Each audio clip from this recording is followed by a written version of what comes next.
I was an eyewitness of how people were screaming, how they were in panic.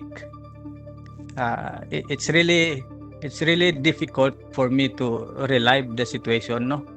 Talagang ano siya, traumatic siya para sa kanila.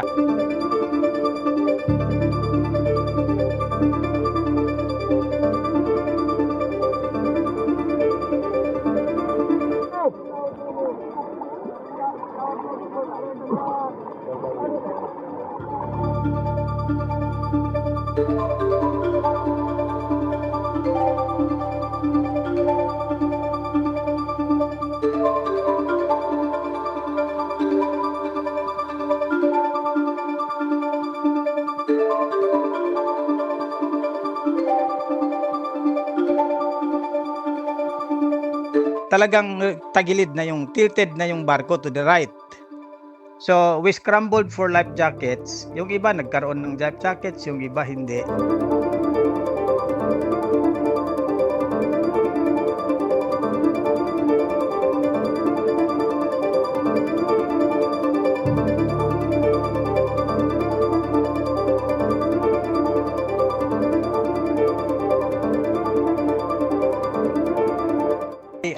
I relied everything to God. Okay na ako.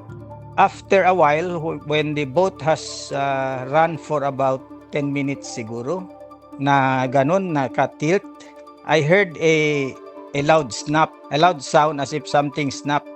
Right after that, tumaob na.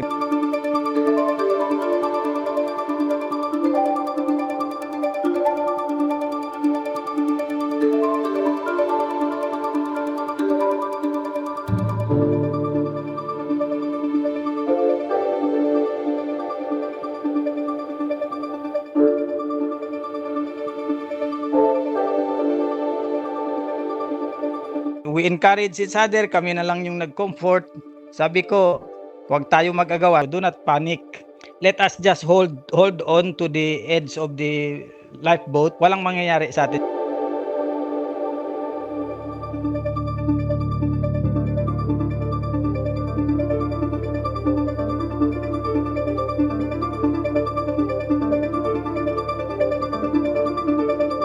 It would have been okay to lose a case, no, during court battle, pero yung matalo ka sa kaso dahil lumubog yung barko na sinakyan mo at ng kliyente mo, that's for me, that is not only professionally harrowing, personal mismo.